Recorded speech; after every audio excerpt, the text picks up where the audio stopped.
One of the things that's really interesting about a place like the Adirondack Park is that when you drive here, and if you drove any distance, you sort of went through this incredible, forested landscape with this amazing natural setting around you. And so one of the things that's easy to lose track of is that this is largely a man-made setting, right? We humans have, through policy, through regulatory decisions, through things we have agreed not to do, things we've agreed to do, we have created the Adirondacks the way that they appear now. There are tens of millions of people living within a very short distance of these mountains. And if we pulled that human design out of the mix, in a very short period of time, the Adirondacks would look nothing like they do today.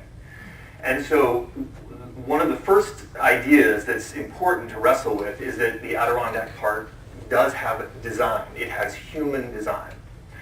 And this human design, roughly speaking, began with sort of Adirondack Park 1.0, which was the state constitution, right? The idea of that some of these lands would be forever wild, there would be protected space here, and this goes back more than a century, and that's been sort of evolving. Adirondack Park 2.0 happened 40 years or so ago with the creation of the Adirondack Park Agency and the concerns that started to surface about, okay, we purchased and protected a certain amount of public land, but what's going to happen to the privately owned land that's neighboring it? What will happen with all of those tracts of property that are existing out there?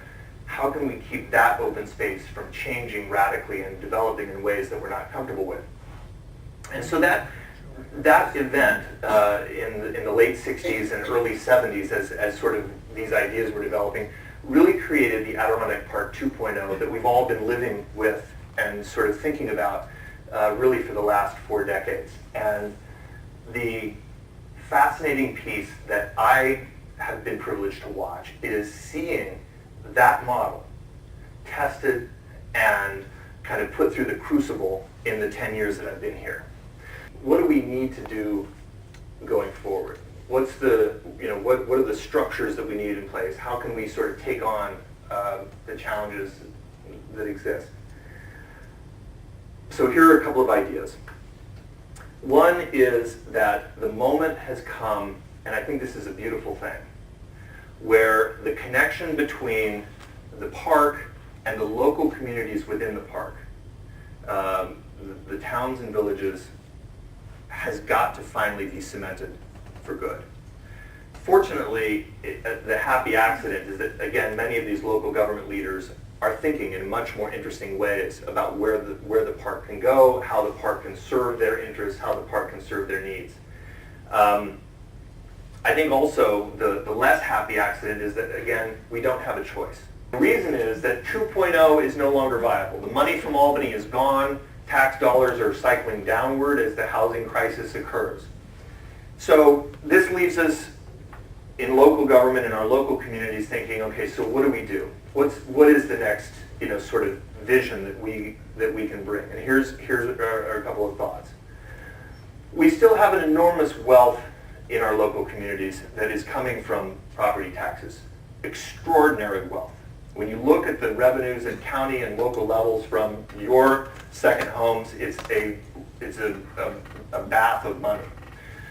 And so one of the things that we have to begin doing is transitioning some of that money from paying the bills to seed corn, to using some of that money to set it aside for investment, for capitalization of small businesses, for the development of a local, in-place economy. We have to take some risk now. Otherwise, we're going to move into 3.0, and a lot of the communities just won't come with us. We'll arrive, and there will be a lot of empty highway, and a lot of second homes back off the highway that look very pretty, but you won't have a fire department, you won't have any churches, you won't have any real there. And for those of us who live here year-round, that's an unacceptable end to the great experiment, right? Am I optimistic? Do I think that we have a future that is interesting, that could bring some of these communities along? Absolutely. I see it playing out day after day. I'm talking to bankers, I'm talking to entrepreneurs, I'm talking to local government leaders, and they are working really aggressively with really interesting ideas.